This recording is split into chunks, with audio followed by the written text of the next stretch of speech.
Kailan ka ba talaga magtitino, ha, Kevin? Talaga bang wala kang pangarap sa buhay, ha? Ano, gagaya ka sa mga kabarkada mo na naliligaw ng landas, ha? Bakit hindi niyo na ako pabayaan? Hindi na ako bata.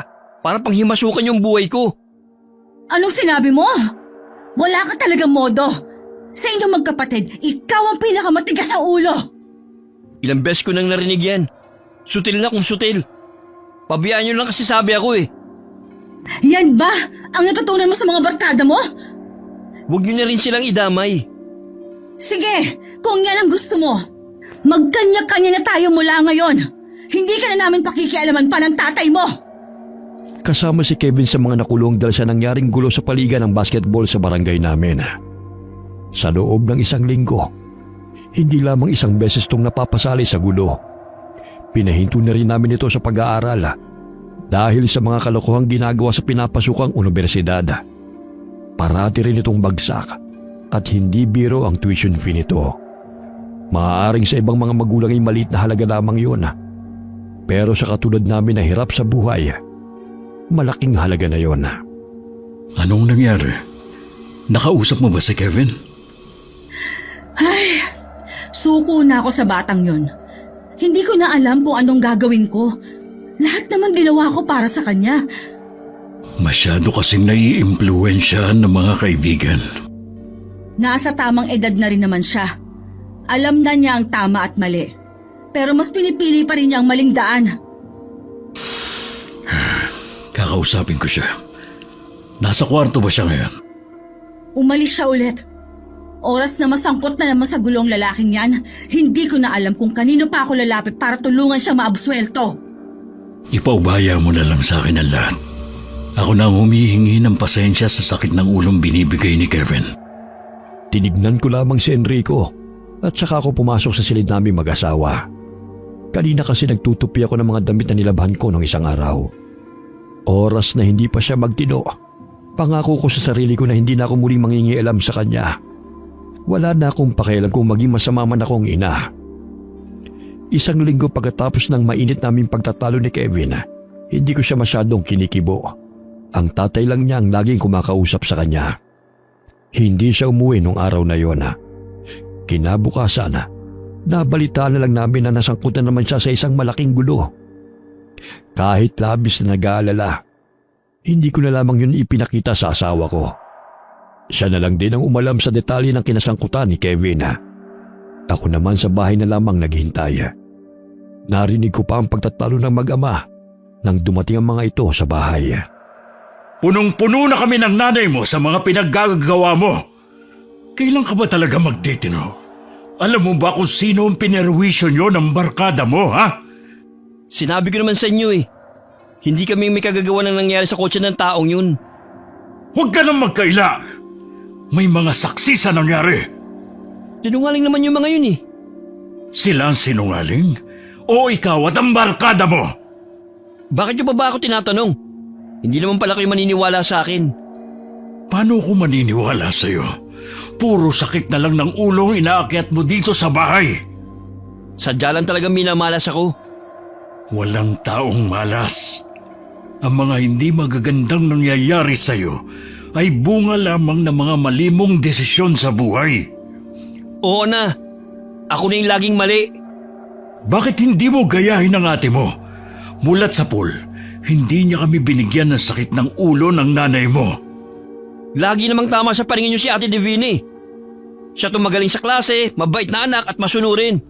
Tingin niyo sa kanya anghel, samantalang ako demonyo. Totoo naman eh. Bakit hindi mo na lang siya tularan? Ayoko maging tulad niya na buri at malungkot ang buhay. Dahil wala nang ginawa kundi ang sumunod sa inyo. Anong masama sa pagsunod sa magulang, ha? Tingnan mo nga siya. Ni minsan hindi nasungkot sa gulo. Ganun talaga kapag paborito niyong anak. Wala kayong makita na mali. Ano sinabi mo, ha? Wala ho. Tapos na po bang sermon niyo? Baka pwede na ako magpahinga. Alam mo bang nagkausap kami ng taong pinerwisyo nyo? Ang hinihingi niyang kondisyon ay ang umalis ka sa lugar na ito, kapalit ng pag-urong niya sa reklamo. Ano? Bakit? Sino ba siya sa akala niya? Siya bang may-ari ng buong bahay na to? Makinig ka nga muna sa akin! Kahit ngayon lang, hindi siya kung sino lang. Maimpluwensyang tao siya. Kahit nagkasundo na kami, tingin ko, hindi niya palalampasin ang ginawa niyo. Pwes hindi ako alis dito. Hindi rin ako natatakot sa kanya. Kevin! Bumalik ka rito! Hindi pa tayo tapos mag-usap! Tila walang narinig na nagtuloy-tuloy lamang sa pagpasok sa kwarto nito ang binata. Ni hindi man lamang sumulyap sa akin na nakatayo sa isang tabi. Naiiling na lamang na napatingin sa akin si Enrico habang nakapamewang. Lumapit naman ako para mag-usisa sa nangyaring gulo na kinasangkutan na naman ng binata. Hindi kaya nagsasabi ng totoo si Kevin? May mga saksi na nagpapatunay na grupo nga nila ang may gawa. Mabuti nga nadala sa pakiusap yung tao. Pero nagbigay siya ng kondisyon. Marami na daw siyang naririnig na reklamo sa grupo ng anak natin. Gusto niya mawala ang grupo nila sa lugar na ito. Narinig mo naman ang sinabi ni Kevin. Hindi siya aalis sa lugar na to. Tsaka kung sakali man, saan naman siya pupunta? Yun na nga din ang iniisip ko eh. May naisip ako. Pwede siya sa amin. Sa inyo? Pero... Huwag kang mag-alala. Magiging maayos siya doon. Mabait ang pamilya ko. Alam ko naman yun. Kaya lang eh... Kaya lang ano? Wala naman. Sige. Kakausapin ko si Kevin kung papayag siya. Hindi naging madaling kumbinsihin si Kevin na umuwi muna sa bayan kung saan ako lumaki at nagkaisip. Makailang ulit pa silang nagtanong mag-ama. Sa huli, hinaya na lamang ni Enrico ang anak. Pero isang araw, hindi namin akalain na ito na rin ang magdidesisyon na umalis muna sa lugar namin. Noong araw na yon, umahangos na umuwi ang asawa ko galing sa pamamasada ng tricycle. Agad nitong hinanap si Kevin. Napansin ko na tila namumutla ito at takot na takot. Ilang sandali lang dumating na rin ang binata. Katulad ng ama, balisa rin ito. Ano bang nangyayari sa inyong dalawa? Wala po, Nay. Papasok muna ako sa kwarto ko. Ikaw, Enrico, pwede bang pakipaliwanag mo nga kung anong nangyayari? May ginawa na naman bang kalokohan si Kevin? Wala naman. Medyo kinakabahan lang ako. Yung kaibigan kasi ni Kevin, natagpo ang patay kaninang umaga. Ha? Sino ang pumatay sa kanya? Hindi ko alam eh. Pero hindi maganda ang kutob ko sa nangyari. Isang linggo na sa bahay si Kevin. Mula nang mamatay ang isa sa mga kaibigan niya, hindi na ito mapakali at tila may kinatatakutan. Hindi ko tuloy malaman kung ikatutuwa ko ba ang pagtigil nito sa bahay o lalo ko pang ikabahala. Kahit si Enrico hindi rin maiwasan na mag-alala. Kaya naman muli ko siyang kinausap tungkol sa mungkahi ko. Hindi pa man nakakausap ni Enrico ang binata. Isang balitang muling gumulat sa amin. Isa na namang kaibigan ni Kevin ang natagpuang wala ng buhay. Ang nakakabahala pa, imbis na magkaroon ng simpatya ang mga tao, tila natutuwa pa ang mga ito sa unti-unting pagkalagas ng grupo ni na Kevin. Isa sa mga nadidinig naming mag-asawa ay mabuti na rin dahil salot naman daw ang grupo sa lugar namin. Anak, hindi naman sa pinagtatabuyan ka namin ng nanay mo. Kaya lang, hindi mo maiaalis sa amin na mag-alala sa'yo. Sana naman, pumayag ka na sa kagustuhan namin ng nanay mo. Ano naman po kasing gagawin ko sa probinsya ng inay? Ni minsan di pa kami nakakauwi ni ate doon. Magpalamig ka muna doon. May palagay kasi ako na may tao o mga taong may matinding galit sa inyo. Ayoko lang na may masamang mangyari sa'yo. Pag-iisipan ko muna, Tay. Bakit kailangan mo pang pag-isipan? Una po sa lahat, hindi naman ako sanay sa buhay probinsya eh. Naiisip ko pa nga lang ang magiging buhay ko doon. Para mamamatay na ako sa pagkainip. Baka sakaling tumino ka kung malalayo ka sa mga barkada mo na wala namang buting na idudulot sa'yo. Haya na naman kayo eh. Barkada ko na naman na nakita nyo. Totoo naman eh. Kaya huwag ka na mag-isip pa. Sa ayaw at sa gusto mo. uuwi ka sa probinsya ng nanay mo. Napangiti naman ako sa huling tinura ng asawa ko. Sa kauna-unahang pagkakataon kasi, noon lamang siya gumamit ng ganong tono kay Kevin. Ang binata naman ay napakamot na lamang sa ulo. Dahil may sariling pamilya na naman si Divina, nagpasya kami na samahan na muna si Kevin sa probinsya. Matagal na rin kasing hinihiling ng nanay ko na umuwi ako sa amin. May edad na kasi ito at marahil ay gusto rin ako makasama sa huling sandali pa ng buhay niya. Tsak na matutuwa ang inay sa pag-uwi natin. Sigurado yun. May 1 taon na yata nung huling dinalaw mo siya. Oo, nakukonsensya na nga ako na hindi man lang siya madalas na madalaw. Kapag nando na tayo, saka ka bumawi. Ganun na nga ang gagawin ko. Sana, kapag nandun na tayo, magbago-bago na rin si Kevin. Wala akong ibang hiling kundi ang bagay na yan. Bago ang araw ng pag-uwi namin sa probinsya, lumipat na sa bahay si Divina at ang pamilya niya.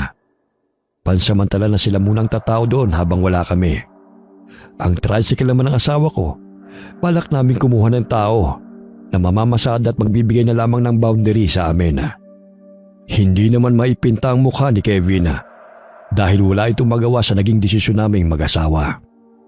Ang atin ito'y naiintindihan kami at natutuwa pa nga ito na makakalayo na ang kapatid sa mga barkada nito. Dumating ang araw ng pag-alis namin. Muntik pa nga kaming maiwan ng bus dahil tanghali nang bumangon si Kevin.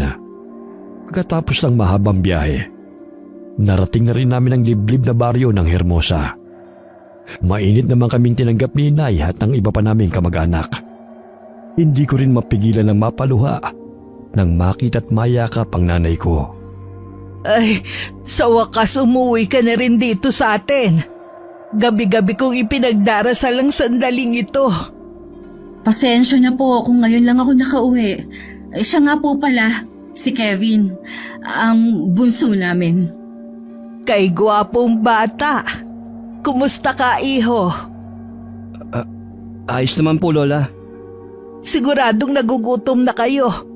Pumasok muna kayo at magpapakuha lang ako ng buko para may mainom kayo. Meron pa ako diyang suman.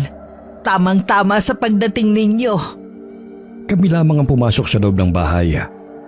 Ang inay ay tumuloy naman sa bahay ni Kuya Jopet para mag-utos na kumuha ng buko na nasa likod bahay lang naman. Nang makapasok kami sa bahay, napansin ko kagad na wala pa ring pagbabago sa ayos. Bagamat luma na halos sa mga kasangkapan, napanatili naman ang kaayusan at kalinisan ng paligid. Bakit Hermosa ang pangalan ng maliit na baryo na ito? Wala naman akong nakikita maganda. Puro bahay kubong na daanan natin, malalaking puno at mga bundok. Paano ako tatagal sa lugar na to? Kapag nagtagal-tagal, malalaman mo rin kung bakit Hermosa ang pangalan ng baryo na to. Para sa akin, ang baryo ng inay mo ang pinakamagandang lugar na napuntahan ko. Para sa inyo maganda ang lugar na to. Pero para sa akin hindi.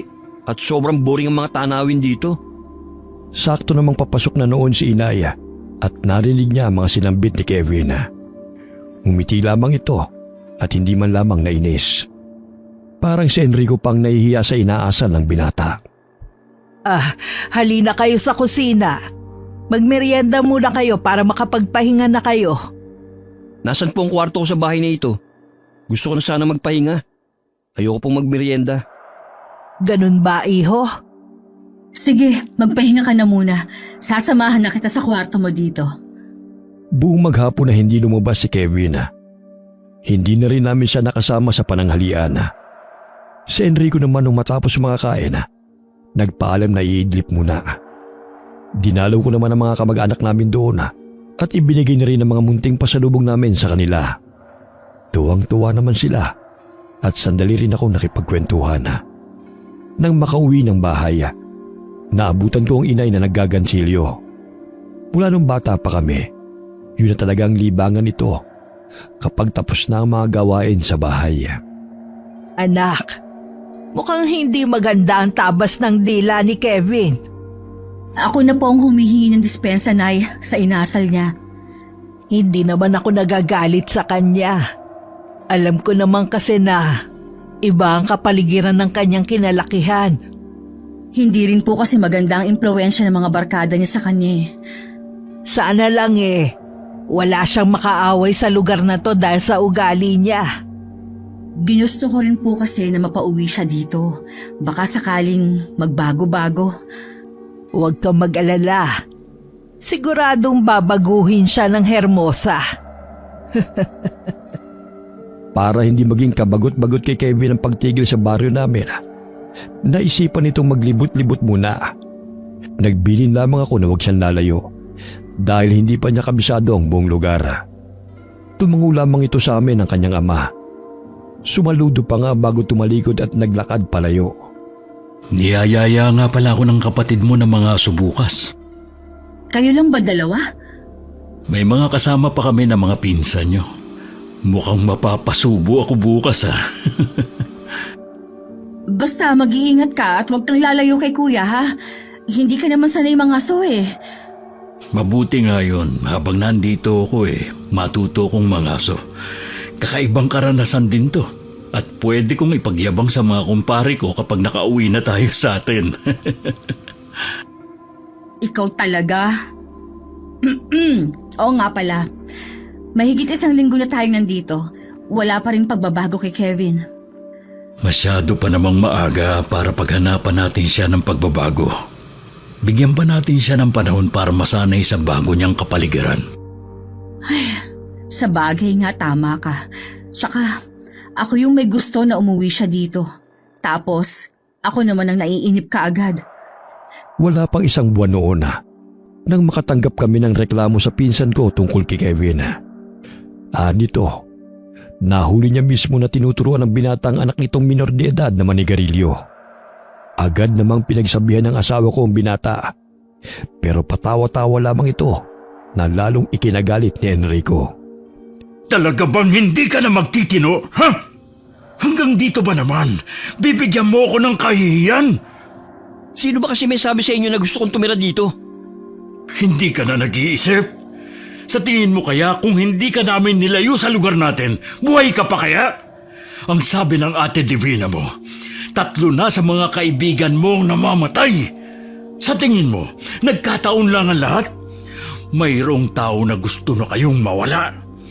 Itong tandaan mo, Kevin. Oras na hindi ka magtino. Pauuwiin kita sa atin at bahala ka na sa buhay mo. Ako naman talaga ang bahala sa buhay ko eh. Masyado nyo lang kasi akong pinangihimasukan. Yan ba ang tingin mo sa pagmamalasakit namin sa'yo? Masyado ka namin pinanghihimasukan? Kung nagtitino ka, hindi ka namin kailangan pampangaralan. Ang layo talaga ng ugali mo sa kapatid mo. Hay, napasok na naman si ate rito. Ang mabait at masunurin kong kapatid. Bow. Tama na yung pagtatalo nyo. Hindi sanay ang mga taga rito sa ganyang pagtatalo. Nakakahiya sa mga kapitbahay. Itong si tatay malit na bagay lang pinalalaki pa. Kung saan na nakarating ang usapan. Sa susunod, Kevin, kung gusto mong magyosi, ikaw na lang. Huwag ka naman damay pa ng ibang tao. Akala mo naman nakagawa na ako ng krimen kung pagalitan niya ako. Diyan na nga kayo. Tignan mo yan. Bastos talaga. Hindi ko alam kung saan tayo nagkulang sa pagpapalaki sa kanya. Hindi tayo nagkulang. Lalo ka na. Sadya lang siguro na ganun na ang ugali niya. Pasensya ka na. Lagi ka na lang naiipit sa mga ginagawa niya. Baka kapag hindi pa siya nagbago, pauuwiin ko na lang siya sa atin. Halos araw-araw nagtatalo ang mag-ama. Mas matindi ang kanilang pagtatalo ngayon kumpara nung hindi pa kami umuwi ng Hermosa. Araw-araw ding umuwi ng lasing si Kevin. Ako na nahihiya kay inay na tahimik lamang na nagmamasid sa nangyayari. Pasensya na po kayo, Nay, ha? Ganyan na po talaga si Kevin kahit nun pa. Huwag lang sana siyang makahanap ng katapat niya rito, Renata. Alam mo namang hindi basta-basta ang mga tao rito sa Hermosa. Wala naman po sigurong magsasalbahe kay Kevin, lalo't alam ng mga taga rito na anak ko siya. Huwag kang pakampante, anak. Marami na rin naman dayo sa lugar natin eh. Yung iba, galing pang malalayong lugar at isla. Hindi ko na nga po alam ang gagawin ko. Naaawa na rin ako kay Enrico. Tama yung sinabi ng asawa mo. Yun talaga ang likas na ugali ng binatang yun. Nananalaytay na sa kanyang dugo ang ugali niya. Nasa kanya ang pagbabago. Kahit oras-oras nyo pa siyang pagsabihan, kung hindi naman pumapasok sa utak niya ang mga pangaral ninyo, wala ding mangyayari. Panalangin ko na sana, magbago pa siya. Hindi naman kasi habang buhay nandito kami ng tatay niya. Ayokong ayawan siya ng mga tao dahil sa ugali niya. Habang nag-uusap pala kami ng mga oras na yon ng inaya, wala kaming kamalay-malaya na nasangkot na naman si Kevin sa gulo. Pumunta sa bahay namin ang naging kaklase ko nung high school. Inirereklamo niya na pinagtangkaan daw ng binata ang kanyang anak. Halos hindi ako makapagsalita ng mga sandaling yon. Parang gusto ko nang ilubog ang sarili ko sa lupa sa sobrang kahihiyan. Gusto ng kaharap ko na magkaharap-harap kami sa barangay. Dahil sa matinding galit, hindi na namin hinintay na kusang umuwi si Kevin ng bahay. Sinundo na ito ng ama sa bahay ng kaibigan. Naabutan pa niyang nagiinom ito. Kulang na lang nakalad ka rin ni Enrico ang anak. Pagdating sa bahay, hindi na nakapagpigil ang asawa ko at nasaktan niya ang anak. Wala ka na bang ibibigay sa amin ng nanay mo kundi sakit ng ulo? Dito ka pa talaga nagkakalat? Hindi mo na binigyan ng kahihiyan ng inay mo. Mag-impake ka. Ngayon mismo, aalis ka. Baka kapag hindi ako nakapagpigil, kung ano lang ang magawa ko sa'yo. Malandi naman kasi yung babaeng yun. Akala mo kung sinong mainhin na probinsyana. Tumahimik ka na! Huwag mo nang dagdagan ng mga kasinungalingan mo para maituwid ang baliko mong pag-iisip. Ganyan naman kayo palagi. Ibang taong pinaniniwalaan nyo kaysa sa sarili nyong anak. Kung makakapamili lang sana ako ng magulang, hindi kayong pipiliin ko. Tinanong mo ba kami kung gusto ka naming maging anak? Ha? Kung pwede lang sanang mamili ng anak noon, sana hindi ikaw ang anak namin ngayon. Ganun naman pala eh. Huwag niyong hihingin na respetuhin ko kayo. Hindi ko na kayo igagalang bilang mga magulang ko. Saan ka na naman pupunta? Kinakausap pa kita! Leche! Paalis na nga yung tao eh. Gusto mo pang pigilan? Magsama-sama kayo rito. Mga talunan! Enrico, hayaan mo na lang siya. Namumula ka na sa galit. Baka kung mapano ka pa. Renata, pwede ba ikuha mo ako ng tubig? Nahihirapan akong humina. Yan ang habang sinasabi ko eh. Teka, kukuha lang ako ng tubig. Enrico! Enrico! Diyos ko po! Kumising ka! Inay! Tulong! Si Enrico nawala ng malay! Ano nangyari? Ba't ka sumisigaw? Enrico! Bigla na lang po siyang bumagsak at nawala ng malay. Dali na po natin siya sa ospital. Teka, tatawagin ko lang ang pinsan mong si Noki. Mabuti na lamang hindi pa nakakalis si Nuki para mamasada ng tricycle.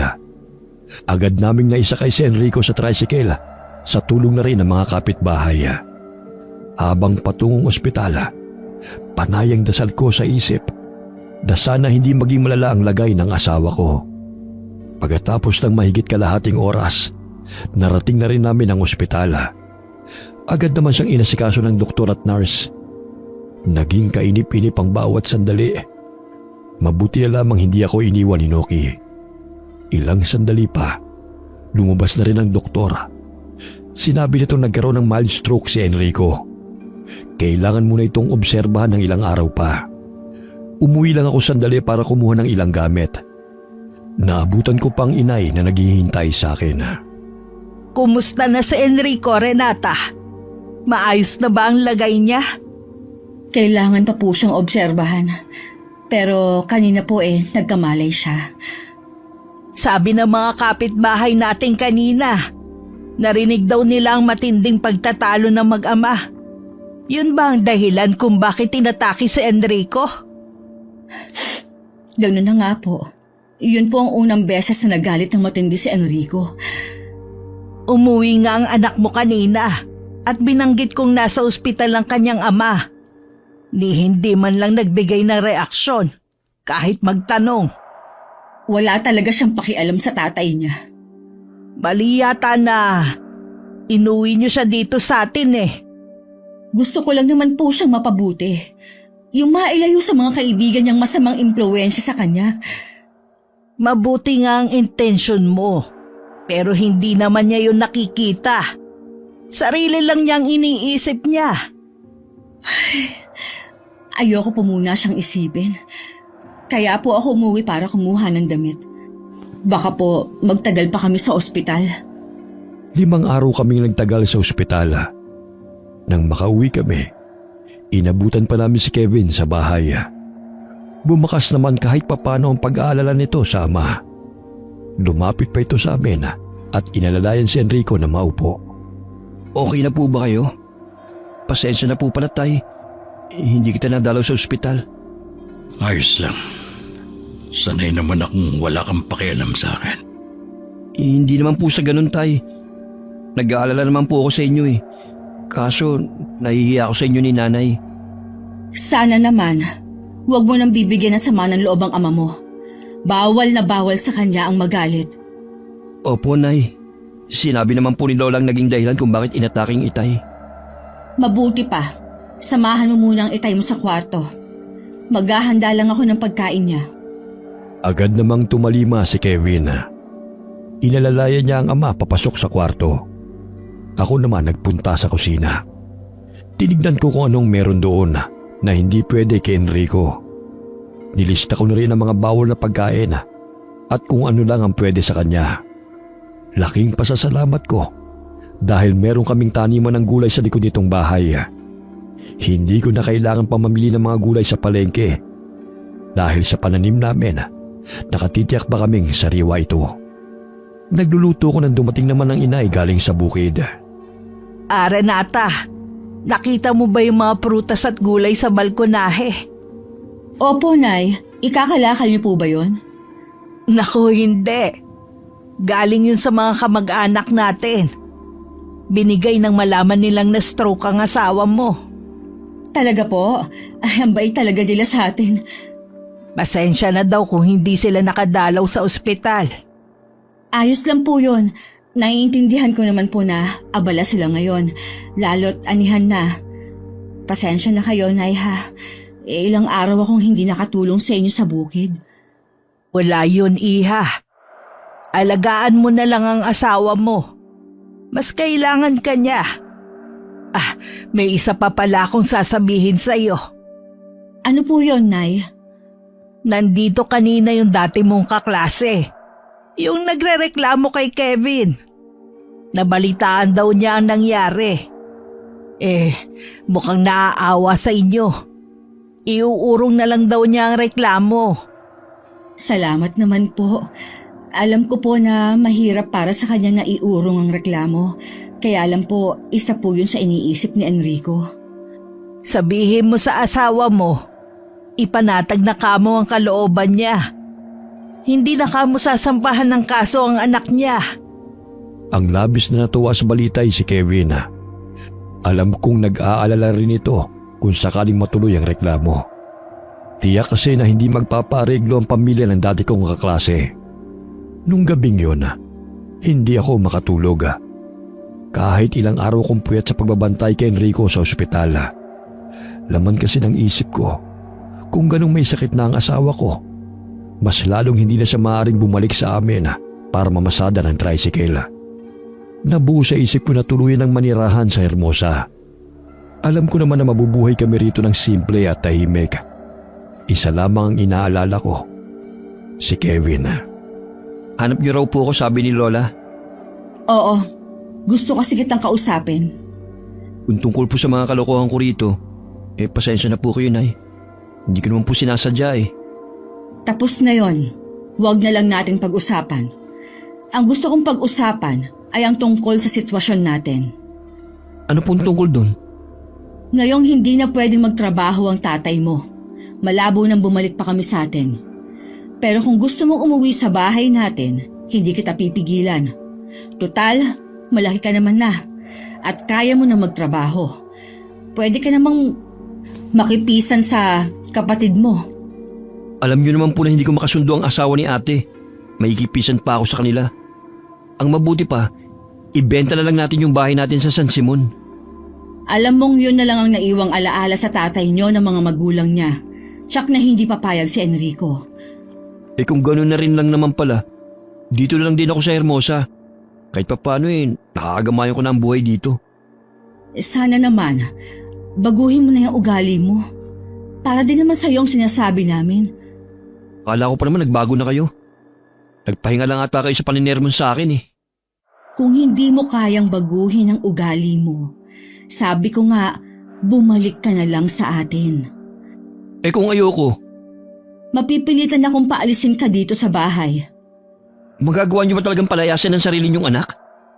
Ang itay mo lang ang inaalala ko. Ako ang kausap ng doktor na gumamot sa kanya, kaya iniisip ko lang ang kalagayan niya. Alam kong nagtanim ng sama ng loob sa akin si Kevin. Nasasaktan din naman ako sa mga binitiwan kong salita sa kanya. Pero ayaw ko lang namang lumala ang kalagayan ni Enrico nang dahil sa kanya. Ilang araw ko nang napapansin na tila umiiwas sa akin ang binata. Pinagkibit balikat ko na lamang yun. Hindi kasi sa lahat ng oras, kailangan siya ang intindihin ko. Mukhang may tampuhan kayo ni Kevin Hayaan na lang po natin siya, Nay. Kailangan ko ring maging matigas para alam niya na hindi ako basta susunod sa kanya. Ayoko sanang manghimasok sa inyo. Kaya lang nakikita ko na nahihirapan ka na rin sa kanya.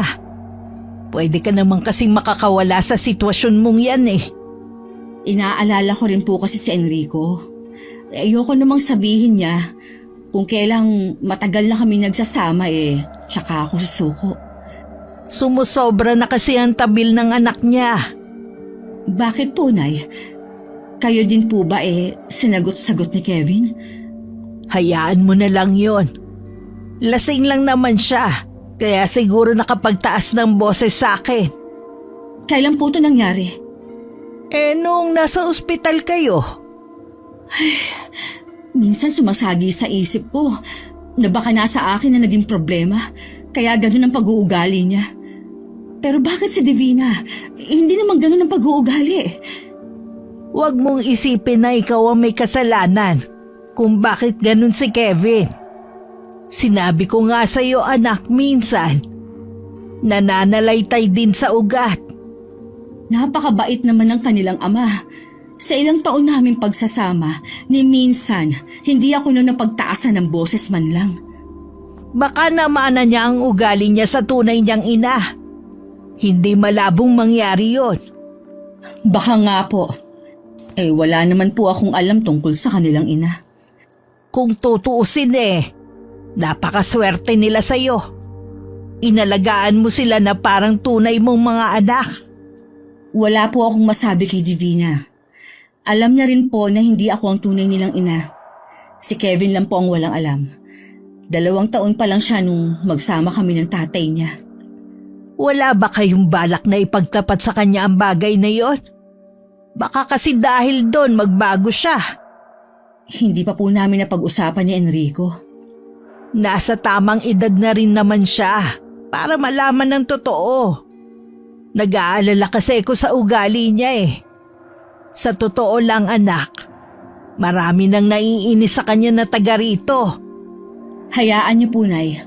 Hindi ako mananawa na paalalahanan siya habang nandito pa siya sa Hermosa.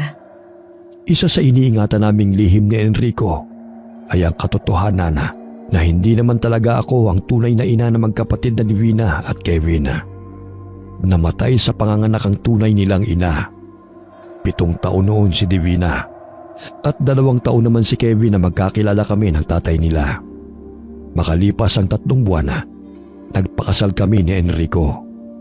Mula noon nilisan ko na ang lugar namin at madalang na lamang umuwi. Ang maliit na baryo namin dati ay wala talagang pangalan. Sabi ng mga matatanda noong araw, may isa raw na banyaga ang nagpangalan dito dahil sa mga nagagandahan na dilag noong araw. Ang Hermosa ay nababalot ng iba't ibang hiwaga. Marami ang naniniwala na merong lagusan sa lugar namin na papuntang mundo ng mga engkanto. Maging ang tungkol sa pinaniniwala nilang aswang.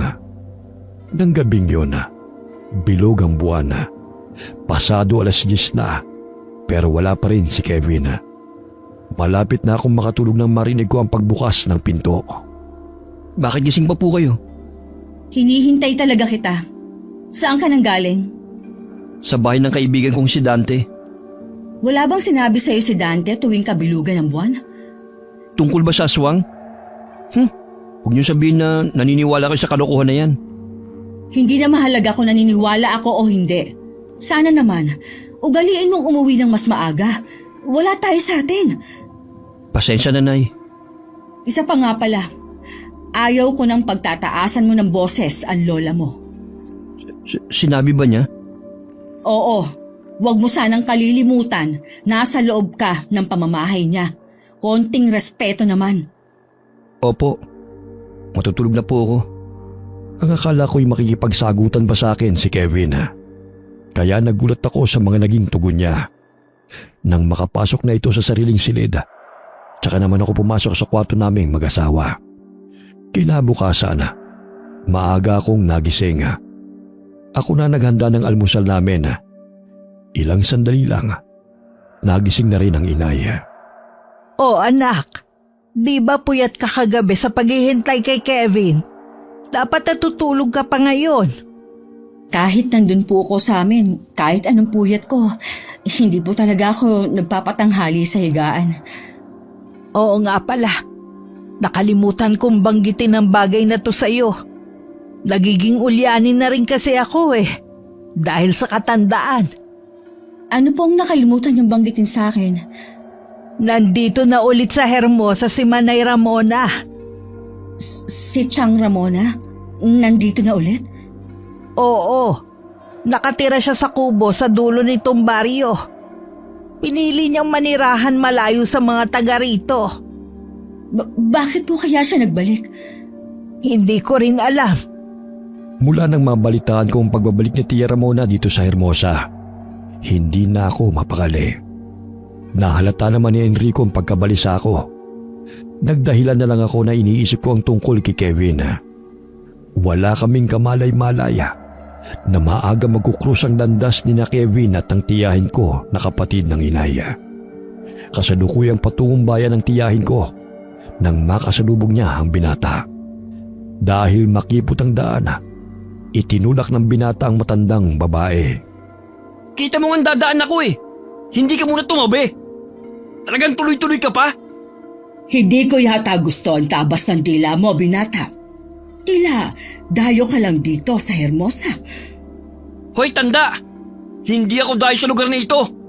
Taga ritong nanay ko. Sino ang nanay mo? Ang pangalan niya Renata. At lola ko si Ludeng. Ikaw yatang dahil sa lugar namin eh. Halos kilala ko na mga taga rito. Ikaw ngayon ko lang nakita.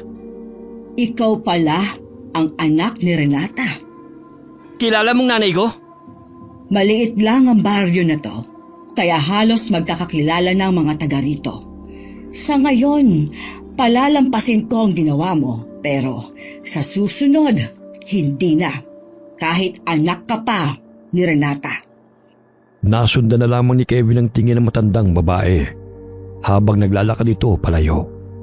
Nang malaman ko naman na nasa Hermosa na ang tiyahin ko, agad ko siyang pinuntahan sa kubong tinutuluyan nito. Pero makailang ulit akong tumawag, walang sumasagot. Mukhang wala ito roon. Napatingin na lamang ako sa kalangitan kasabay ng pagkunot ko ng noo. Ilang sandali pa, umuwi na lamang ako ng bahay. O ano, nagkausap ba kayo ni Manay? Wala po siya sa kubo. Baka po may pinuntahan. Ay, sa totoo lang hindi ko gusto ang pagbabalik niya. Pero anong magagawa natin? Alangan namang ipagtabuyan natin siya. Kailangan ko ring malaman kung bakit pa siya nagbalik. Pagkatapos ng maraming taon. Sana mali ako nang iniisip. Baka nakarating sa kanya ang balitang bumalik ka na rito. Malalaman lang po natin ang dahilan kapag nakausap ko na siya ng harapan. Sige po, Nay. Puntahan ko lang po muna si Enrico. Dati naman kaming malapit sa isa't isa ng tiyahin kong Yona. Dahil walang sariling pamilya at wala ring anak, naging malapit siya sa akin nung bata pa lamang ako. Parang anak na ang turing niya sa akin na. Kahit nariyan ang mga magulang ko, lahat ng kailangan ko ibinibigay niya. Hanggang matuklasan ko ang lihim niya. Bago pa ako umalis noon para magtrabaho, umalis na siya ng Hermosa. Mula nga noon, wala na kaming balita sa kanya hanggang sa muli siyang nagbalik. Napapansin ko, ilang araw ka nang tila malalim ang iniisip. May ginawa na naman bang kalokohan si Kevin? Wala namang bago dyan sa anak mo. Pero wala naman nagpunta dito para magreklamo. Kung ganon, ano ang problema? Si Tia Ramona kasi nandito na ulit. Ha? Nandito na pala siya. Akala ko ba may palagay kayong baka patay na siya noon? Nasabi ko lang yun dahil ang tagal na niyang hindi nagpapakita sa amin. Malay ko bang bigla siyang susulpot ulit? Nagkausap na ba kayo? Pinuntahan ko siya sa kubong tinutuluyan niya pero wala siya. Hindi ko pa siya nakakaharap. Pero sa mga kwento mo pa lang, hindi ko na maiwasan na kilabutan. Bukas, pupuntahan ko ulit siya sa kubo niya. Inagahan ko na ang pagpunta sa kubo ng Tianga. Pero hindi ko na naman siya inabutan na. Ilang beses pa ako nagpabalik-balik sa magkakaibang oras. Pero hindi ko talaga siya mabut-abutan na. Hindi ko tuloy alam kung sadya ba niya akong iniiwasan. Maging ang inay na ayaw sanang makaharap ang nakatatandang kapatid ay pinuntahan na rin siya nito. Pero hindi rin sila nagpangabot. Kung ayaw niya tayong harapin, hayaan na lang muna natin siya. Hintayin natin na siya mismo ang pumunta sa atin. Naisip kong tama ang inaya. Tsaka kung totoo ang hinala ko na umiiwas ang Tiang sa amin, wala nga kaming magagawa kundi ang hintay na lang na siya ang lumapit sa amin. Wala kaming kamalay-malay na mga panahon na yun na lagi nagkakaharap sa hindi magandang sitwasyon sina Kevin at ang tiyahin ko. Ikaw na naman tanda. Sinusundan mo ba ako, ha? Nagkakamali ka, iho. Dito rin talaga ang tungo ko. Sinungaling! Sinusundan mo ako eh. Tumanda na ako ng ganito pero wala pang nagsabi sa akin na sinungaling. Bukod tanging ikaw lang. Sino ka para husgahan ako? Ni hindi mo nga ako kilala. Bakit pa kita kikilalanin? Sino ka ba? Isa ka lang naman pulubing palaboy-laboy. Sinasabi ko sa'yo, gasinulid na lang ang natitirang pasensya ko sa'yo. Huwag mo sanang ubusin. Bakit tanda? Anong gagawin mo sa akin, ha? Huwag mo akong subukan. Kahit anak ka pa ni Renata, hindi ako mangingiming turuan ka ng leksyon. Ah, ganun ha? Ano? Aray! Bakit mo ako tinulak? Wala kang respeto sa matandang katulad ko. Ano, lalabang ka? Tama lang yan sa'yo. Masyado kang maraming sinasabi. Pagsisisihan mo ang araw na nag-cruise ang mga landas natin. Hindi mo pala ako kaya eh. Kung kanina ka pa sana umalis, hindi ka na sana nasaktan. Tiimang mukha ni Tia Ramona nang maglakad palayo. Dinig pa niya ang nakakalokong tawa ni Kevin.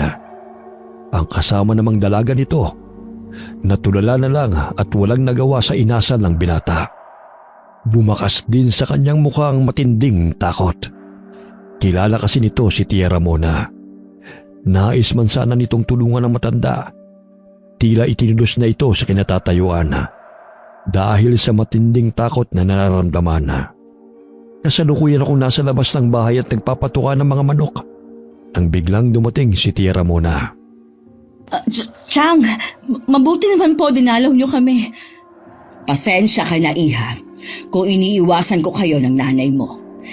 Hindi pa kasi ako handang humarap sa inyo. Bakit po kayo bumalik?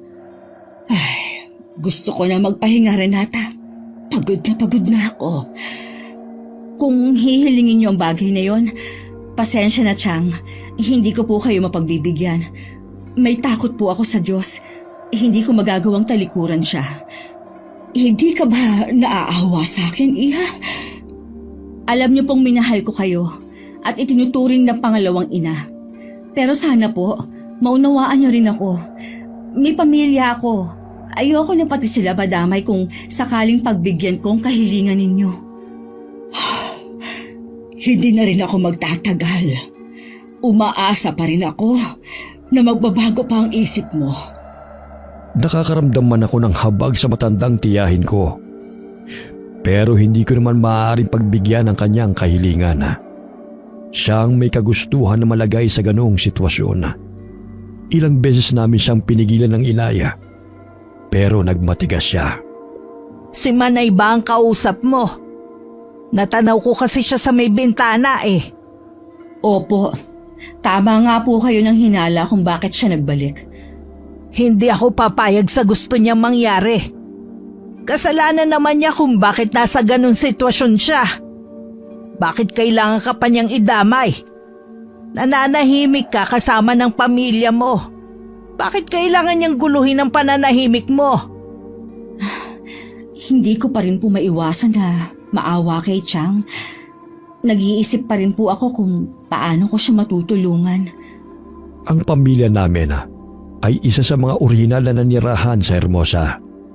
Sa kabila ng simpleng pamumuhay namin, kasundo naman namin ang mga tao. May ilan pa rin sa kanilang nakakaalam sa lihim ng aming pamilya. Mula sa mababagsik na mangkukulam ang aming mga ninuno. Pero si Chang Ramon na lamang ang nagpatuloy sa pamilya namin na aralin ang karunungang itim na minanapan niya sa mga magulang nila ng inaya. Nang tuloy na siyang nagpasakop sa kadiliman, ninais na rin niyang yakapin ang pagiging aswang para mas lalo siyang magtaglay ng pambihirang kapangyarihan. Kapalit naman doon ay ang paglayo ng mga kapamilya namin sa kanya at maging ang mga tao sa Hermosa. Kaya doon nagdesisyon ang Chang Ramona na umalis at magpakalayo-layo. Kinausap din ng inay ang kanyang manaya tungkol sa hinihingi nito sa akin. Gusto mo rin naman palang ipamana ang karunungang itim at pagiging aswang mo. Eh bakit hindi ka nag-asawa at nag-anak? Magiging tapat ako sa iyo, Ludeng. Natakot ako noon sa karma. Iniisip ko na baka pamilya ko ang magsakripisyo sa mga ginawa ko. Kaya ba ginugulo mo si Renata ngayon? Wala ka bang ibang mapili na handang tanggapin ang pamana mo? Tanging si Renata lamang ang karapat dapat na magtaglay ng aking pamana. Wala nang iba. Pues hindi ako papayag. Natitiyak kong ganun din ang anak ko. Kaya kung ako sa'yo, bumalik ka na lang kung saan ka nang galing. Kaya nga ako bumalik dito. Huwag mong kalilimutan na dito ako ipinanganak at nagkaisip. Binabalaan kita, Manay. Tigilan mo si Renata. Huwag mo siyang itulad sa'yo. Ano bang inaayawan ninyong mag-ina? Isang karangalan na ipamana ko sa anak mo ang aking kaalaman. Ayaw nga ni Renata. Hindi ganyang buhay ang gusto niya. Yung nagtatago sa dilim. Kung magsalita ka, parang hindi mo ako kapatid. Baka nakakalimutan mo, mas matanda ako sa'yo. Pasensya ka na kung hindi mo nagustuhan ang tono ng pananalita ko. Mabuti pa umalis ka na. Marami pa akong gagawin. Manay, teka lang. Oo nga pala. Pagsabihan mo ang apo mo, hindi ko gusto ang tabas sa dila niya. Hindi yata naturuan ng magandang asal. Nagkaharap na kayo ni Kevin? Ilang beses na kami nagkasalubong. Ako na lang ang humihingi ng dispensa sa kagaspangan ng ugali niya. Medyo kakaiba lang kasi ang pag-uugali ng batang yun eh. Nang hindi na nagsalita si Tia Ramona, umalis na noon ang inaya.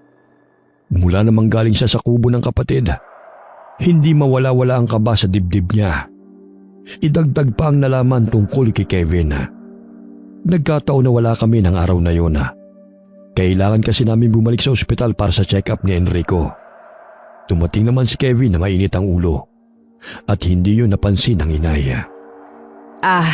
Iho, Pwede ba kitang makausap? Tungkol po saan? May nakarating kasi sa akin kung paano mo tratuhin ang Lola Ramona mo. Sinong Lola Ramona yun? Yung matandang babae na ilang beses mo nang nakakasalubong. Ah, yung matandang pulubi. Nakatatanda ko siyang kapatid. Kaya lola mo na rin siya. Kaya wag mo siyang tatawaging pulubi. Mukha naman po talaga siyang pulubi. Konting respeto naman sana, iho. Sesermonin mo rin ba ako tulad ni inay? Wala na kayong pinagkaiba eh. Itinatama ka lang ng inay mo. Hindi tama na ganyan ang inuugali mo. Tama na nga. Kaya ako umuwi para kumain. Hindi para makinig sa sermon mo. Talagang bastos kang bata ka, ha? Baka nakakalimutan mo. Nasa loob ka ng pamamahay ko. Bahay ko rin to. Kaya gagawin ko kung anong gusto ko. At kung anong gusto kong sabihin. Ngayon alam ko na kung bakit muntik ka ng sukuan ng anak ko. Matindi nga talaga ang ugali mo. Anong gagawin mo ha? Magsusubok na naman kay inay? Samahan pa kita. Sa ayaw at sa gusto ni Renata, kakausapin ko siya para ibalik ka na sa inyo. Hindi ako aalis sa bahay na ito. Ang kapal mo namang matanda ka. Para basta mo na lang akong palayasin dito. Para sabihin ko sa'yo, nung una pa lang, ayoko na rito. Ang inay lang ang mapilit. Ngayon nagugustuhan ko na rito. Tsaka nyo naman ako paalisin. Pwes, magtiis kayo sa ugali ko. Walang nagawa ang inay ng mga sandaling yon kundi mapaiyak na lamang.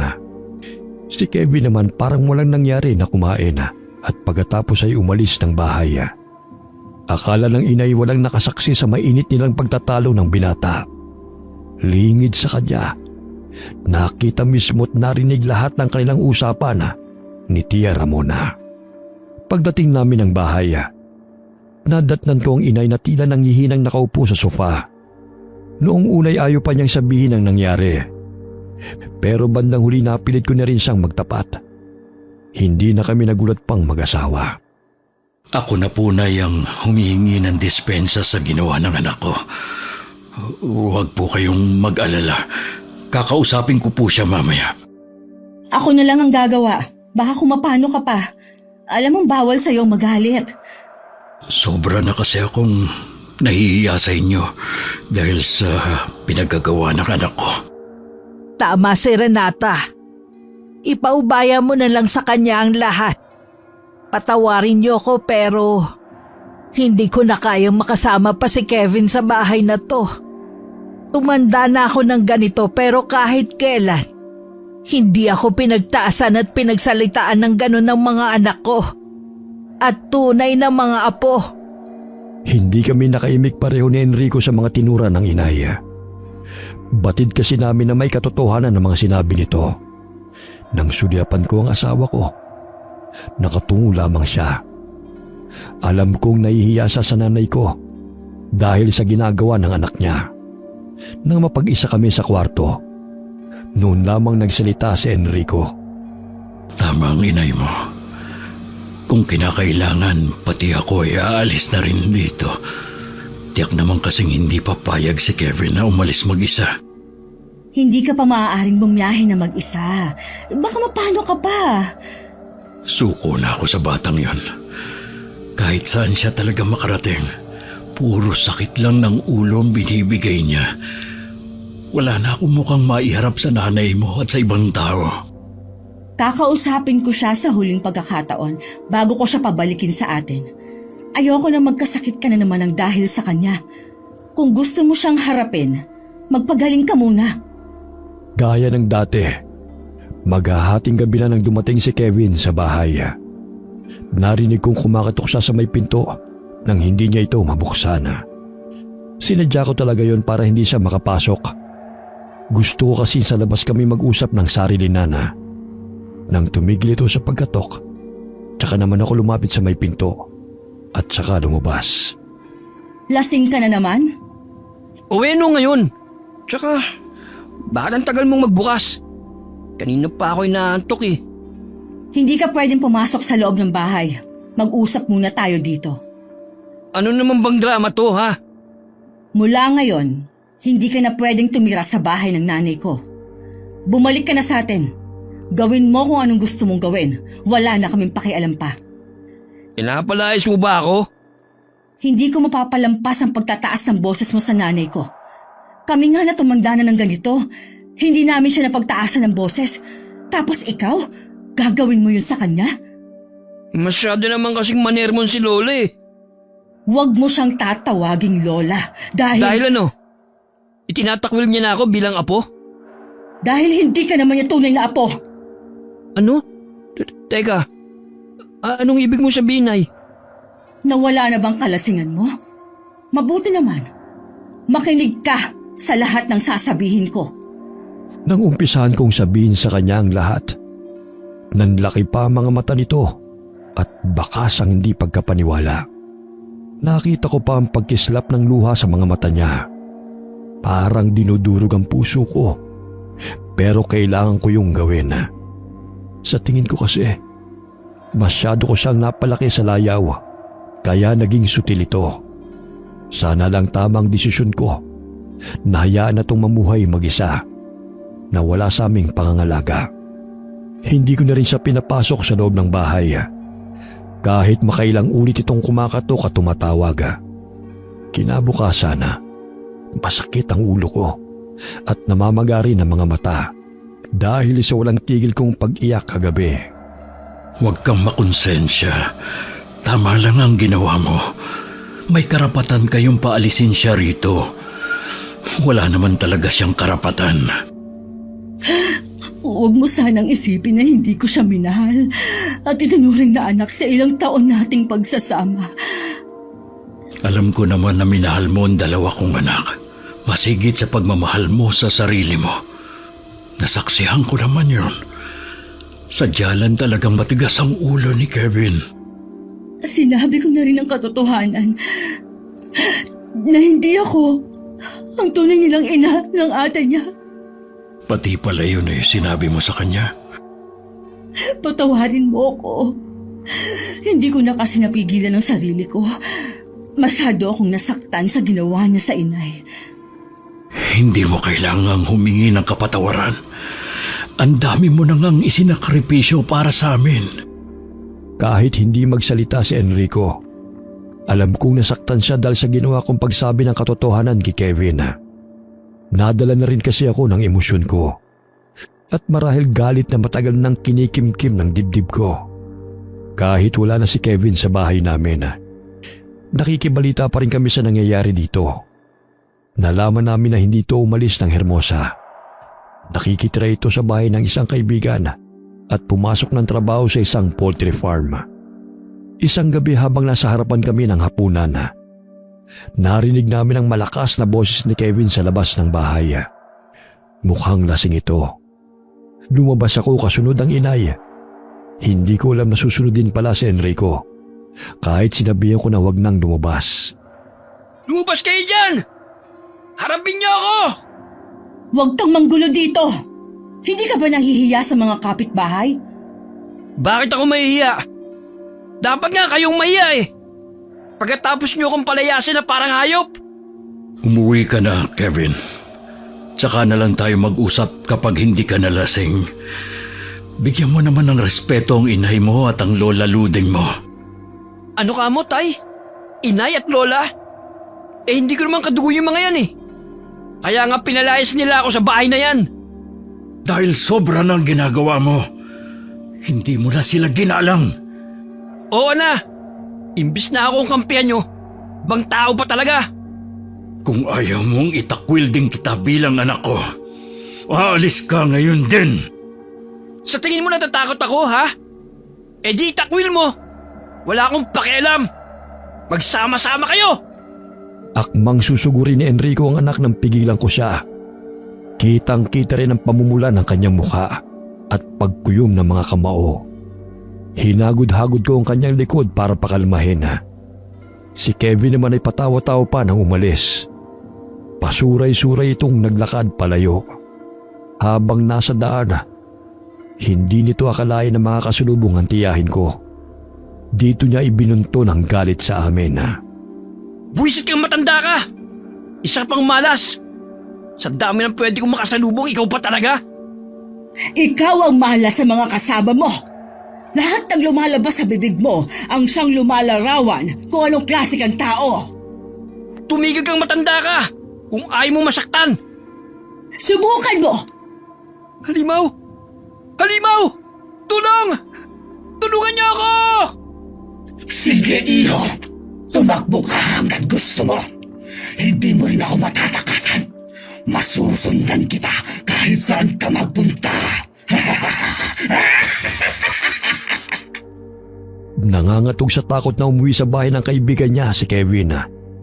Hindi rin ito makausap ng maayos. Basta ang naging bukang bibig nito ay ang matandang babae.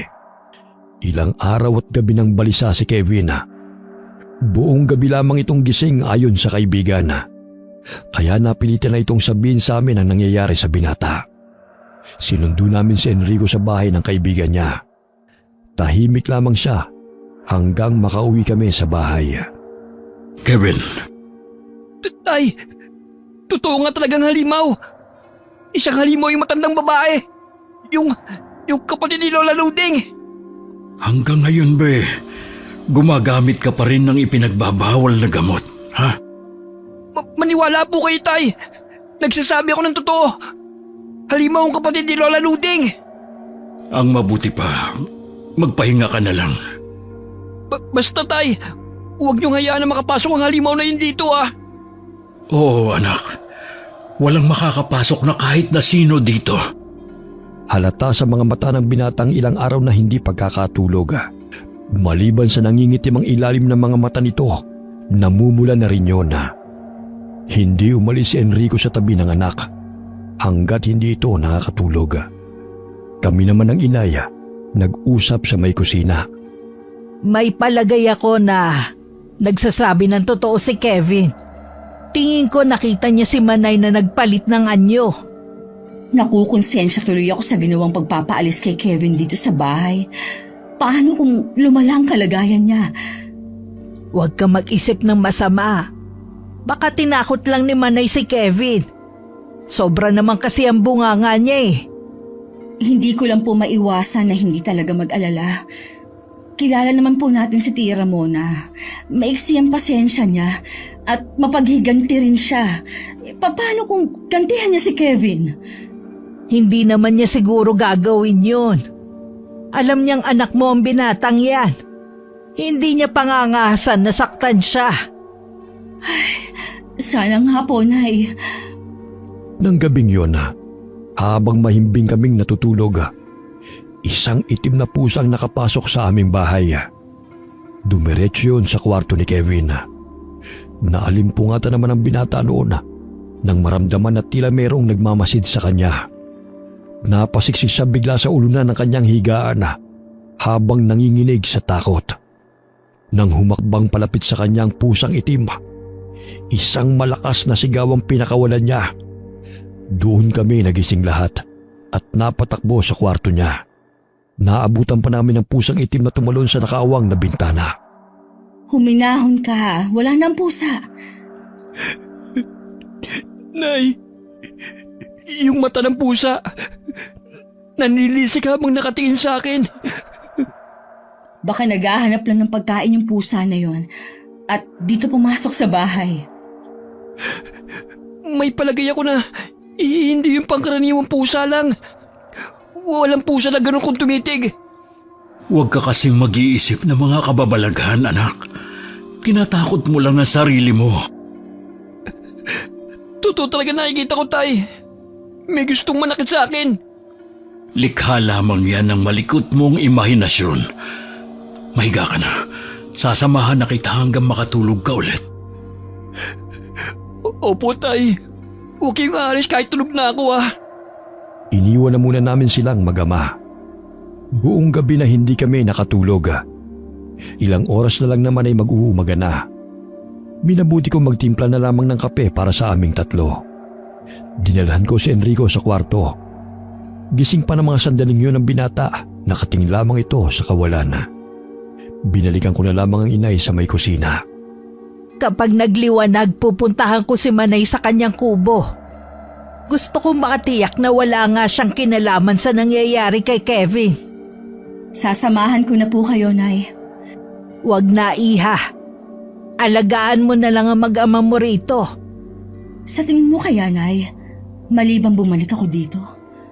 Noon pa pinananabikan ko na ang pag-uwi mo rito sa atin. Kaya wag mong iisipin na mali ang pagdating mo. Sobrang namimiss ko na rin po kasi kayo, kaya ako umuwi. Gusto ko rin kayo makasama. Ganon din ako, Iha. Huwag ka na masyadong mag-alala. Maaayos din ito. Hindi pa man lumiliwanag ang paligid. Umalis na ang inay papunta sa kubo ni Tia Ramona. Ayaw na kasi nitong mag-aksaya ng panahon na. Gusto na nitong malaman kung may kinalaman nga ba ang kapatid sa nangyayari kay Kevin. Ayon kay Inaya, pagdating sa kubo, hindi pa man siya kumakatok ay bumukas na ang pinto ng kubo. Napakadilim sa loob noon at kakaibang kilabot ang bigla na lamang daw gumapang sa kanya. Para siyang itinudo sa kanyang kinatatayuan nang biglang nagsindi ang mga kandila sa loob. Pumasok ka, kapatid. Hindi ka ba natatakot na magkaroon ng sunog sa dami ng kandilang nakasindi? Huwag kang mag-alala. May sariling isip ang mga kandila ko. Hindi nila ako ipahahamak. Manay, naparito ko para sabihin sanang tigilan mo na si Kevin. Wala naman akong ginawa sa kanya. Pero nakita ka niya saan yung aswang. Sobrang takot na nung bata.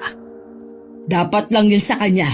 Bastos at walang modo ang lalaking yon. Nakikiusap ako sa iyo. Pabayaan mo na lang si Kevin. Ano ba ang gusto mong gawin ko para mapawi ang galit mo? Wala ka nang magagawa pa.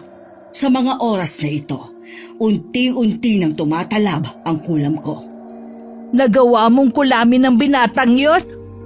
Manay, talaga bang wala ka ng takot kahit konti sa Diyos? Gusto ko lang turuan ng leksyon ang lalaking yon. Hindi ko nagustuhan kung paano niya kayo sagot-sagutin. Hayaan mo na lang si Renata sa pagdidisiplina sa anak niya. Kaya huwag ka nang mangialam pa, Manay. Ay, isa pa yan. Paano niya didisiplinahin ang hindi naman niya anak? Ha? Alam mo? Siyempre naman. Sa tingin mo mapaglalangan niya ako? Mga bata pa ang magkapatid ng mapangasawa ni Renata ang kanilang ama. Mula noon siya ang itinuring nilang ina. Dalaga ang anak mo. Pero pumayag ka makapag-asawa ng isang byudo. Mabait si Enrico. Wala akong masabi sa pakikisama niya. At higit sa lahat, mahal niya si Renata at tanggap niya ang pamilya natin. Hanggang saan kaya tatanggapin ni Enrico ang pamilya natin? Paano kung masaksihan niya ang paghihirap ng anak niya ng dahil sa akin? Kung balak mong gamitin ang pamilya ni Renata para mapapayag siya sa gusto mo, hindi sa ganyang paraan mo pwedeng manipulahin ang anak ko. Ano ba ang gusto mo? Matapos na ang salinlahi ng ating angkan tungkol sa paggamit ng karunungang itim? Noon pa ayoko nang manahin yan sa mga magulang natin. Ikaw lang tong mapilit. Pwes bahala kang maghanap ng tagapagmana. Isa kang hibang. Nagbago lang naman ang pananaw mo nang makilala mo si Pablo. Mabuti na lang, tuluyan na siyang nawala sa landas ninyong mag-iina. Teka nga lang, Manay. Huwag mong sabihin may kinalaman ka sa pagkamatay ng asawa ko. Ano kung ako nga? Ang sama mo! Paano mo nagawa sa akin to? Sarili mong kapatid inalisan mo ng katuwang sa buhay. Bakit? Pinunan ko rin naman lahat ng pangangailangan ninyo mag-iina. Kung hindi dahil sa mga tulong ko, marahil naranasan na ng mga anak mo ang magdildil ng asin. Wala akong dapat na ipagpasalamat sa iyo. Ikaw ang pumatay sa asawa ko. Kulang pa nga ang mga ginawa mo noon para tumbasan ang pagkawala niya. Isa kang ang halimaw! Anong sinabi mo? Halimaw pala, ha? Biglang naging mabalasik ang anyo ni Tia Ramona. Umabang malaalam rin itong buhok Naging kulubot ang balat at humaba ang mga kuko sa kamay at paa. Tila may sariling buhay ang buhok nito at mabilis yung gumapang kay Inaya. Pumulupot yun sa leeg nito at pahigpit ng pahigpit. Pakawalan mo ako, Manay! Parang awa mo na! Hindi ko hahayaan na hadlangan mo ako sa mga plano ko. Kahit kapatid pa kita, hindi ako mangingiming patayin ka. Parang awa mo na! Lubayan mo na ang pamilya ko! Lulubayan ko lang kayo. Oras na pumayag na si Renata sa gusto ko. Nagkanda ubo-ubo ang Inaya habang hinihimas ang leeg. Napatras pa siya papunta sa may pinto habang nakatunghay sa nakakatakot na itsura ng kapatid. Hindi makapaniwala ang inay na ganun ang magiging itsura nito mula nang tanggapin ang pagiging aswang. Kahit araw, nagagawa pa rin ang kapatid niya magbago ng anyo. May palagay ang inay na hindi pangkaraniwan lamang na aswang ang kanyang manaya. Hinamig muna ng inay ang sarili bago umuwi ng bahay. Sadya ko naman siyang hinihintay ng mga sandaling yun. Nay! Mabuti naman po nakauwi na kayo. Nagkausap na po ba kayo ng Chang? Oo. Nagkausap nga kami. Anong napag-usapan niyo? Renata, kailangan niyong ihanda ang mga sarili ninyo. Lalo na si Enrico. Sa kanya ako labis na nag-aalala. Inay, diretsahin niyo na ako. Ano po ang nangyari sa paghaharap niyo ni Tia Ramona? Kinulam niya si Kevin. Wala na raw tayong magagawa pa. Dahil unti-unti nang tumatalab ang sumpa niya rito. Hindi niya maaaring gawin yun. Anong karapatan niya para guluhin ang pamilya ko? Iba ang lakas niya. Nakakatakot siya. Pwes, hindi ako natatakot sa kanya. Haharapin ko siya. Iha, huwag ka nang pumunta ron. Hindi na siya ang kilala nating Manay. Kahit na anong pigil sa akin ng Inaya, pumunta pa rin ako sa bahay ni Tia Ramona. Naabutan ko siyang nagsasagawa ng ritual. Halos mapaso na rin ako sa dami ng kandila na nakasindi sa buong paligid. Batid kong alam na niya ang presensya ko kahit hindi siya lumingon. Chang, napag-isipan mo na ba? Wala akong pag-iisipan dahil buo ang desisyon ko na hindi sumunod sa yapak ninyo. Kung ganon, bakit ka pa nagpunta dito? Para sabihin na tigilan mo ang ginagawa mo sa anak ko. Anak mo? Nagpapatawa ka ba, Renata? Hindi mo anak ang lalaking yon. Walang lumabas na sanggol sa sinapupunan mo. Huwag kang hibang. Hindi naman kailangan magluwal ako ng sanggol para lang masabi na ina ko. Nahihibang ka lang ang talaga. Tignan ko lang kung hanggang kailan ka magiging ina sa lalaking yon. Chang, nakikiusap po ako sa inyo. Huwag niyo nang saktan si Kevin. Umuwi ka na. Wala ka na magagawa pa para mailigtas ang taong yon. Chang! Kung ikaw na nga ang itinuturing niyang ina, nabigo ka dahil hindi marunong gumalang ang lalaking yon sa mas matanda sa kanya. Huwag niyo po siyang husgahan. Hindi niyo siya kilala. Masakit marinig ang katotohanan, pero maaaring may pagkukulang ka. Kaya ganung tagaspang ang pag-uugali niya. Alam ko na lumarawan sa mukha kong sakit sa tinurang yon ng tiyahin ko. Nagkaroon tuloy ako ng katanungan sa isip ko na baka nga nagkulang ako bilang ina ni Kevin. Bigo akong umuwi sa bahay. Pagdating ko roon, nagkakagulo sila dahil namimilipit sa matinding sakit ng tiyan si Kevin. Dalhin na natin sa ospital si Kevin. Kanina pa kasi masakit ang tiyan niya. Wala tayong magagawa. Hindi doktor ang kailangan niya. Ha? Huwag mo sabihin na may kumukulam sa kanya. Oo. Sino ang kumukulam kay Kevin? Si Tia Ramona. Gumaganti siya dahil sa ginawa sa kanya ni Kevin. Tulungan mo kung mailigtas ang anak ko. Hindi ko kayang nakikitang nahihirapan siya. Oo. Lahat gagawin natin para gumaling siya. Nagpatawag ang inay ng albularyo na nagmula pa sa ibang lugar. May albularyo kasi sa amin, pero hindi nito kaya ang kapangyarihan ng tiyahin ko. Isa kasi siya sa mga nakakaalam sa lihim ng aming pamilya. Marami rin ang nagpatotoo.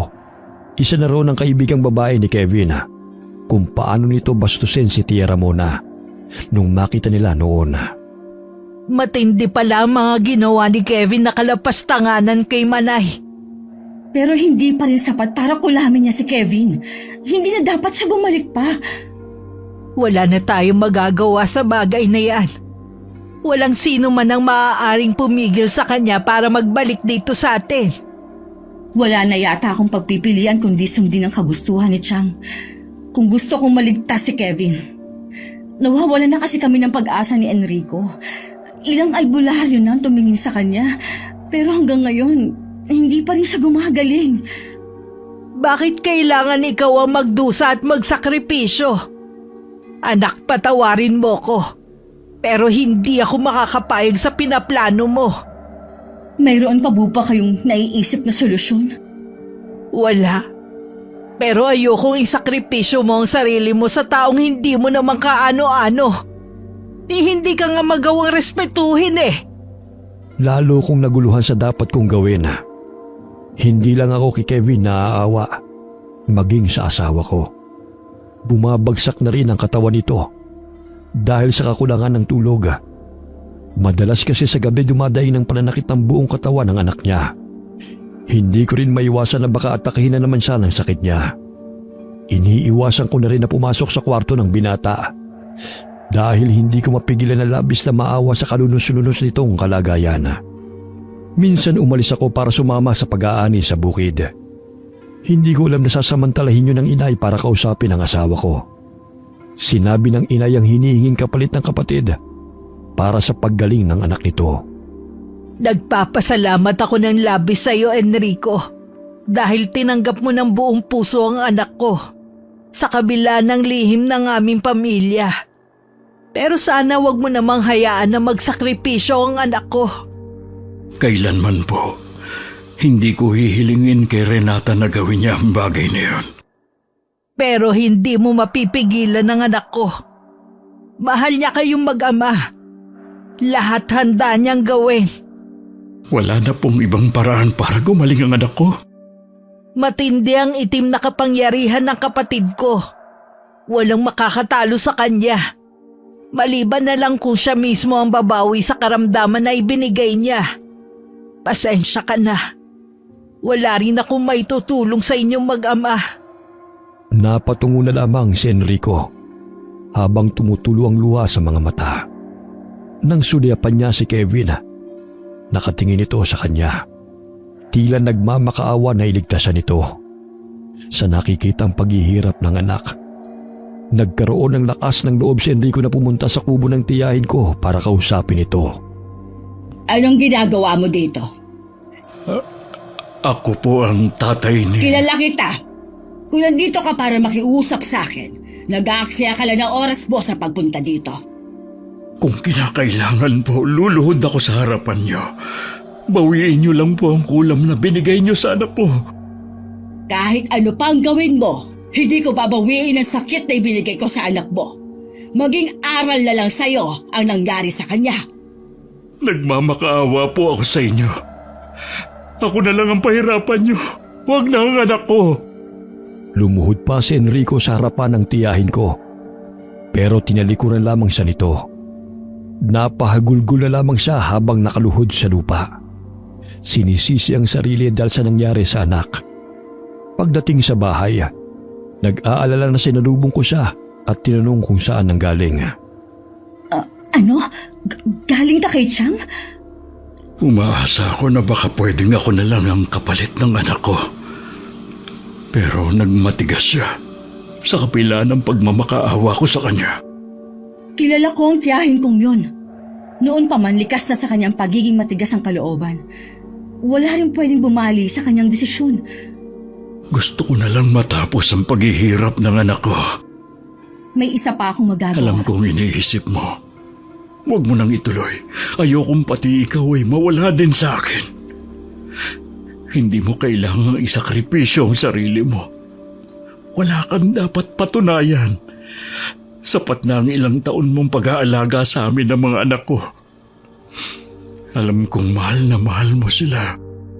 Huwag mong sabihin na susuko ka na lang. Tingnan mo ang kalagayan ni Kevin. Kahit siya hinihiling na rin ang sarili niyang kamatayan. Patawarin mo ako. Kung hindi ko sana ipinilit na umuwi tayo dito sa amin, hindi mangyayari to. Huwag mong laging sisihin ang sarili mo. Walang dapat sisihin kundi si Kevin na rin. Kung nakinig lang sana siya sa atin, hindi ito mangyayari sa kanya. Alam kong hirap na si Kevin sa kalagayan niya. Pinapunta na rin namin si Divina para makita at makasama ang kanyang kapatid. Naging madamdamin din ang pagkikitang muli nila. Dahil hirap na sa pagsasalita si Kevin, puro senya sa kamay na lamang ang ginagawa nito. Tinanggap na lamang namin na hanggang doon na lamang siya at wala kaming magagawa para pigilan yon. Anak, patawarin mo ang inay kung marami akong pagkukulang sa'yo, ha? Kung lagi kitang napagsasabihan noon. Mahal lang kasi kita, kaya kita pinagagalitan. Hindi kami galit ng inay mo sa'yo. Sa mga ginagawa mo lang, ayaw ka kasi naming mapahamak. Kung pagod ka na, pwede ka nang magpahinga, anak. Hindi ko na rin kasi kayang makita kang naghihirap. Huwag ka mag-alala. Makakasama mo naman ang inay mo. Hindi ka niya pababayaan. Mahigpit kong niyakap si Kevin. Parang ayaw ko nang bumitaw. Noon ko lamang mas lalong naramdaman na hindi ko pala kayang pakawalan siya. Ngayon pa lamang, nararamdaman ko na kaagad ang pangungulila. Pagkatapos sumunod namang yumakap si Enrico. Iniwan ko muna silang mag-ama. Lumabas muna ako sa bahay para magpahangin. Habang nakatingin ako sa mga bituin sa langit, naririnig ko ang iyakan sa loob. Ganun ba kahalaga sa'yo ang mga taong yun? Chang, anong ginagawa niyo dito? Mula nang dumating ako, lagi ko na kayong sinusubaybayan. Gusto ko lang makita ang buhay na pinili mo. Kahit mahirap at puno ng pagsubok, hindi ko ipagpapalit ang buhay na pinili ko. Tama lang ang ginawa mo. Piliin mo ang buhay na magpapasaya sa'yo, hindi ang malungkot na buhay na pinili ko. Chang, hindi ba kayo masaya? Kapag ang isang tao ay hindi kontento sa buhay, hindi talaga nito mahahanap ang kaligayahan. Katulad ko, kung saan-saan ko hinahanap ang magpapasaya sa akin, ayun pala, nandito lang pala. Pero huli na ako. Magbalik loob na kayo, Chang. Bumalik na kayo sa amin. Namimiss ko na yung Chang na mapagmahal at malambing sa aming magkakapatid. Lalo na sa akin. Hindi mo na ako kailangan. Wala nang may kailangan pa sa akin. Hindi po totoo yan. Marami ang nangangailangan sa inyo. Maraming naghihintay sa inyo. Huwag niyo po sanang ilayo ang sarili ninyo sa amin. Patawarin mo ako, Renata. Hindi ko sinasadyang saktan ang pamilya mo. Nang umalis ang Chang, nasundan ko na lamang siya ng tingin. Naramdaman ko na marami ding pinagdaanan nito noong mga panahon na hindi namin siya kasama. Nang gabing yun, nawala na ng malay si Kevin. Nanatili rin kaming gising at nakabantay sa kanya. Umaasa pa rin ako na sana mayroong himalang mangyari. Ikinalulungkot ko ang nangyari, anak. Hindi man lang ako nabigyan ng pagkakataon na makilala pa ng lubusan si Kevin. Alam ko po na nahihirapan din kayo sa sitwasyon natin at naaawa kay Kevin. Sino ba naman ang hindi naaawa sa batang yun? Kahit ang daming kalokohan sa katawan, Isang himala na lang talaga makakapagligtas sa kanya. Nasa labas kami ng silid ng inaya nang marinig namin ang malakas na paghagulgol ng mag-ama. Ilang sandali pa, tinatawag na ako ni Enrico. Napasulyap ako kay inay na nakatungo at bakas ang lungkot sa muka. Mabigat ang hakbang na pumasok ako sa kwarto na walang tigil sa pag-agos ang luha sa mga mata ko. Hindi rin ako makatingin ng diretso sa kanila. Renata, ang anak natin. Buhay siya. Tingnan mo, naghihilom na ang mga sugat niya sa katawan. Bumabalik na rin sa dati ang kulay niya. Ano? Paano nangyari yun? Lumapit ka at tignan mo siya. Oo nga. Isa nga ba itong himala? Nagmumulat na siya ng mga mata. Kevin, anak. Tay, Nay, hindi ba ako nananaginip lang? Hindi anak, kami talaga ito. Salamat sa Diyos. Nalampas ang buong pagsubok na ito. Nagugutom ka ba? May gusto ka bang kainin?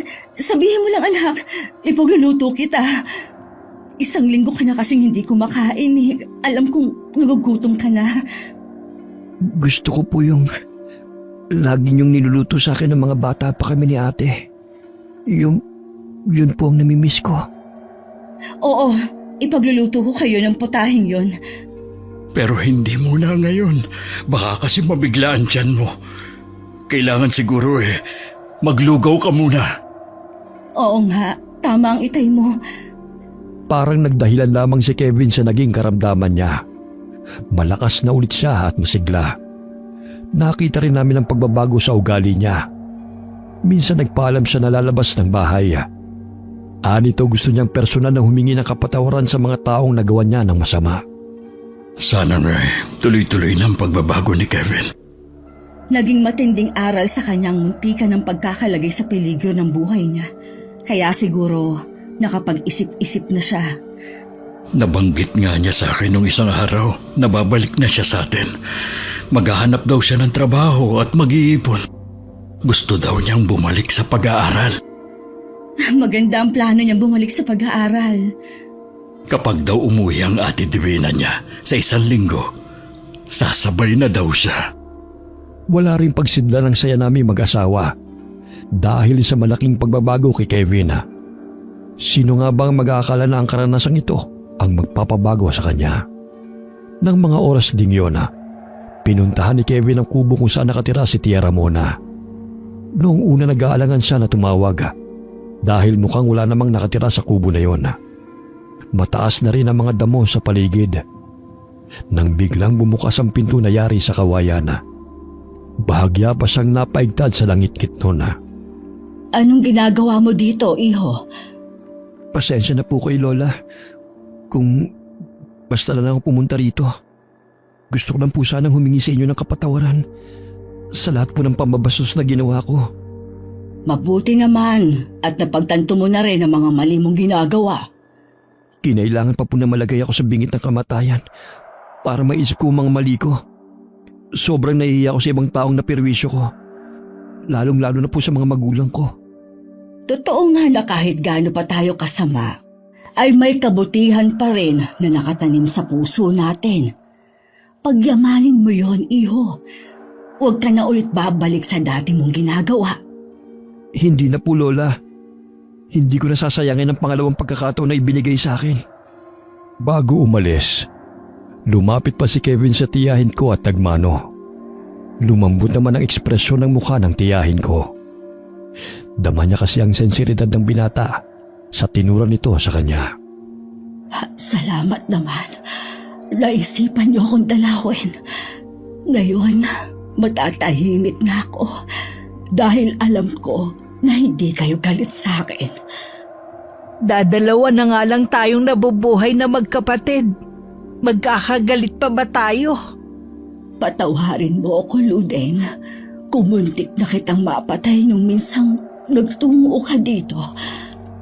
Wala na yun sa akin, Manay. bakit hindi ka na lang lumipat sa bahay namin? Para kahit papano may titingin sa'yo. Oo nga naman, Chang. Chang, salamat po pala na binawi ninyo ang kulam kay Kevin. Nasasaktan din kasi ako na makita kang umiiyak nang dahil sa kanya. Napakaswerte ng asawa mo sa'yo. Swerte din po ako sa kanya. Mabait at mapagmahal po si Enrico. Siguro, ito na ang huling sandaling makakausap niyo ko. Huwag niyo pong sabihin yan, Chang. Gusto pa namin kayo makasama ng matagal. Ako rin. Kaya lang, nung binawi ko ang sumpa kay Kevin, malaki ang nawala sa aking lakas. Alam ko rin na naniningil na sa akin ang karma. Kaya tama lang siguro na buhay ko ang maging kapalit. Manay, kung sa tingin mo hindi ka na magtatagal, sana magbalik loob ka na sa Panginoon. Siya lang ang kilalanin mong nag-iisang tagapagligtas nating lahat. Huwag mo sanang hayaan na makulong sa kadiliman ng kaluluwa mo. Sinunod ni Tia Ramon ang sinabi sa kanya ng inaya. Sinamahan namin siyang pumunta sa araw na yon sa simbahan na. Kahit nanghihina, pinilit pa rin niyang maglakada. Nakita namin ang inayang taus-pusong pagsisisi ni Tia Ramona sa mga kasalanang ginawa niya. Umiiyak siya habang nagpapatira pa sa harap ng altar. 3 araw pagkatapos noon, binawian ng buhay si Tia Ramona. Sa pagkawala ng tiyahin ko, lalo kong napatunayan na gaano man kamakasalanan ng isang tao, kapag taos sa kanyang puso ang paglapit at paghingi ng tawad sa Panginoon, ikaw ay kanyang tatanggapin. Sapagkat ang bawat humihingi ay tatanggap. Ang bawat humahanap ay makakatagpo, at ang bawat kumakatok ay kanyang pagbubuksan. Wakas.